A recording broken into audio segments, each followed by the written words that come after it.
Hi everybody! Tata Steel is one of the greatest companies in the history of India, and the most astonishing thing about this company is that it has been a major pillar of India's economy for more than 114 years.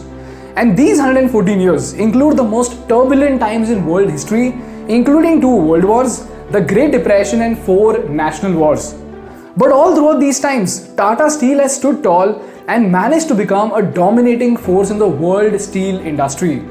The question is, how did Tata Steel become such a formidable company? How did it manage to remain powerful even during the British Raj? And most importantly, what are the lessons that we need to learn from the incredible house of the Tatas? This is a story that dates back to 1880s India, when Jamshedji Tata was traveling around the world to understand the different advancements in the textile industry. During this time, he attended a lecture by a British historian and philosopher by the name Thomas Carlyle. And in this lecture, Thomas Carlyle stated that a nation that understood the value of iron would reap its weight in gold. And Jamshedji was so inspired by his lecture that for the next 30 years until his death, Jamshedji worked tirelessly to establish the iron and steel plant in India. The question is, why did Thomas Carlyle say that, and what was the underlying meaning of his statement? Well, as it turns out, the 1860s was the most important decade of the 19th century. During this time, although railways was a revolutionary invention, its cost of operation and expansion was very high. This was mainly because cast iron that was being used to lay the tracks was extremely costly, they could not carry a lot of load, and they also needed a lot of maintenance. This was because cast iron was susceptible to rust. Meanwhile, steel production was even more costly, because of which steel was only used in small quantities in tools like swords and cutlery. But in the historic year of 1856, a British engineer named Henry Bessemer invented a cost-effective and mass-producible technique to make steel. And this process was such a breakthrough that during that time, it reduced the cost of steel production by 82%, from 40 pounds to just 6 to 7 pounds per long ton. And this invention, ladies and gentlemen, alone catalyzed the entire industrial revolution in the Western world. And in the next 10 years, steel became a general purpose material and was being used in every important aspect of development, starting from construction all the way up to the railways. And steel was not just revolutionary because of its cheap production, but also because when it was used in railways, it could withstand way more loads as compared to iron, and more importantly, the maintenance of railways became extremely cheap. Therefore, steel became the most fundamental pillar of Western nations' development. This is the reason why Thomas Carlyle said a nation that understood the value of iron would reap its weight in gold. And as soon as Jamshedji understood this, he spent the rest of his life in the pursuit of building an iron and steel plant for India. During this time, Jamshedji Tata had established the iconic Empress Mill in Nagpur, and like we saw in the previous Tata episode, within a very short span of time, it had become a pioneer and a market leader in the textile industry. But in spite of having all the wealth in the world, Jamshedji Tata was more keen on building a solid economic foundation for India than building his own fortune. So as soon as he came to India, he started reading every single report published by every renowned geologist so that he could find iron ore deposits in India. And the craziest thing about this legend is that Jamshedji and his team spent not 5, not 10, but the next 17 years in finding and collecting samples for iron ores. At the same time, he was also managing and growing his textile business. And as the great saying goes, fortune always favors the bold and persistent. Finally, after 17 years of exploration, in 1899, in the small village of Sakchi, Jamshedji Tata's geologist Perrin ended up finding 3 billion tons of ore. And the best part was that this ore was located just 45 miles away from the railway station.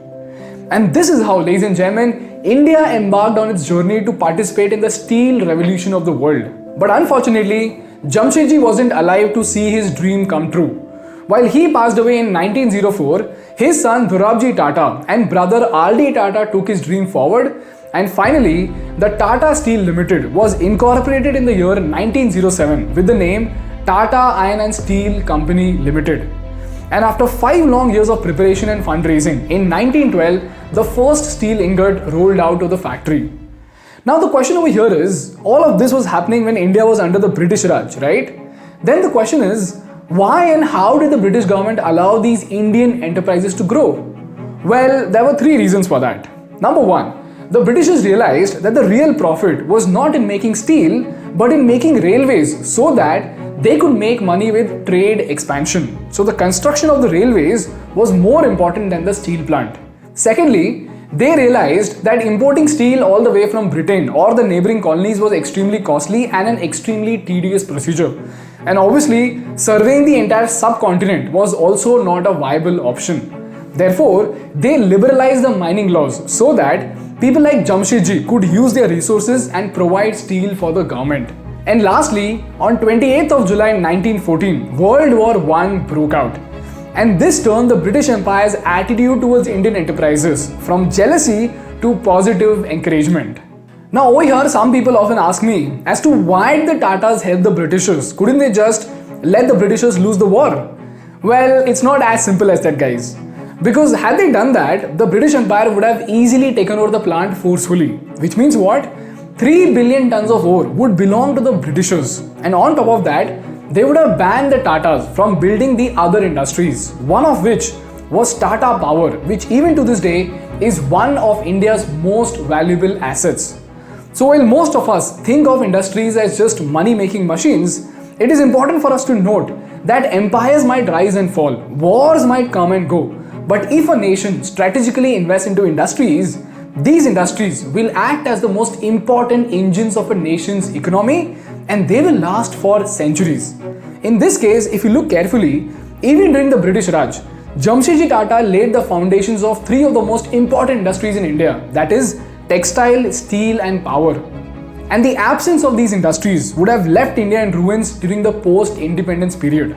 A classic example of the same is the state of Singapore in 1965. This is the reason why the Tatas supported the Britishers.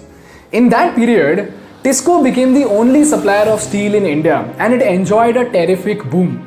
And Tata Steel alone supplied 1500 miles of rail and 300,000 tons of steel material.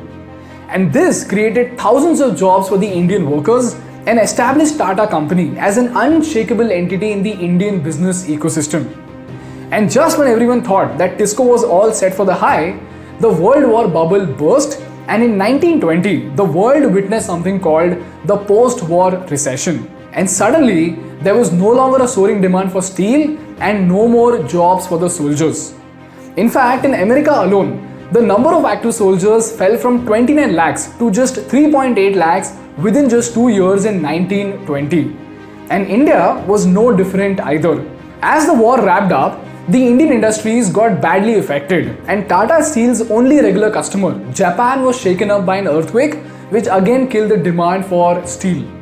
The condition was so bad that SBI, which was back then known as the Imperial Bank of India, they refused to extend loans to the Tatas. And to make matters worse, on 29th of October 1929, the New York Stock Exchange collapsed, which pushed the world into one of the worst economic crises in world history. This was nothing but the period of Great Depression, which lasted for 10 years from 1928 to 1938. Now, during such a time, the industrialists followed a very simple procedure. They immediately fired all of their employees because they'd already made a ton of money during the war. And all they needed to do was fire all the workers or sell the company to somebody else and just enjoy the massive wealth that they had built for the rest of their life. This is the reason why, if you look at the timeline of the world from 1920 to 1939, every single major industry in the world, starting from America to the British colonies, all of them witnessed major labor strikes. But amidst all of this chaos, what's the most surprising fact of all? While every other industry in the world saw dozens of labor strikes throughout the Great Depression, the Tatas did not see a single labor strike throughout the Great Depression after 1929. The question is, what was so special about the Tatas that they did not witness a single labor strike, even during the worst economic crisis in world history? Well, that is because the Tatas were no ordinary industrialists. In this case, Dorabji also had the same option of letting the workers go to enjoy his fortunes. But this is where the Tatas stood out. The Tatas never saw their ventures as just money-making machines. They saw them as engines of India's economy that would stand as pillars of India's development. So in spite of having 55,000 workers, Dorabji and R.D. Tata did everything in their capacity to not fire a single worker, and Dorabji even put his personal assets for sale and asked his wife to pawn her jewels. This way, the Tatas did everything in their capacity to pay every single worker on time in spite of the terrible market conditions. On top of that, to make workers feel secure, they introduced several schemes for the workers' family, which included free medical aid, the retirement gratuity scheme, and even the maternity benefit scheme. It was even decided a few years later that the families of contract workers who suffered accidents at the Tata Steel premises would be provided cover and benefits through a scheme called the Suraksha scheme. All of this was being done in spite of the company bleeding money that was coming from the personal assets of Dorabji Tata. This was the true spirit of the Tatas, because of which they have not seen a single labor strike for 100 years now. Such was the legacy of the second generation of the House of Tatas until another legend by the name J.R.D. Tata took over the company in 1938.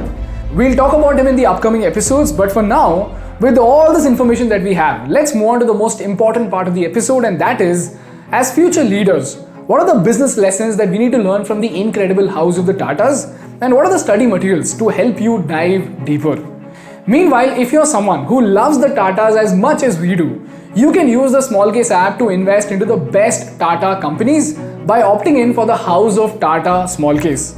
Small Case is this wonderful company that designs a basket of stocks to help you make the best investments in any market conditions. In this case, the House of Tata Small Case contains hand-picked stocks from the Tata conglomerate that have got extremely high growth potential. And the best part is that the Small Case manager will automatically rebalance the stocks as per the market conditions to give you the best returns possible.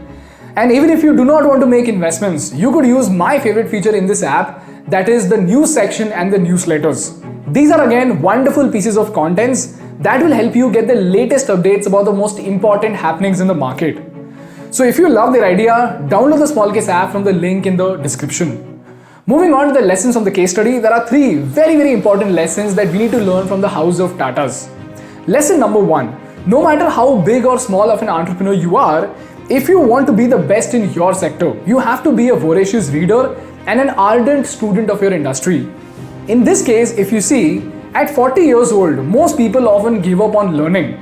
But here we saw Jamshedji Tata. At the age of 40, he was still attending lectures in spite of being a successful industrialist. This is the reason why he was able to understand the importance of steel, and eventually that information gave our country a billion-dollar asset like Tisco. Lesson number 2. Capitalism is the most powerful weapon of growth for any nation. And like I said, empires might rise and fall, wars might come and go, but if a nation strategically invests into industries, they will act as the most important engines of the nation's economy. In this case, it was Jamshedji's foresight to lay the foundations for India in spite of the British Raj. And the strategic investments made by the House of Tatas in textile, steel and power helped India get back on her feet even after the Britishers left. And last and most importantly, while good businessmen grow their business to build their fortunes, great businessmen like Jamshedji Tata and Dorabji Tata grow their business as a service to their nation and more importantly, as a service to mankind itself. That's all from my side for today, guys. If you learned something valuable, please make sure to hit the like button in order to make YouTube Baba happy. And for more such insightful business and political case studies, please subscribe to our channel. Thank you so much for watching. I will see you in the next one. Bye bye.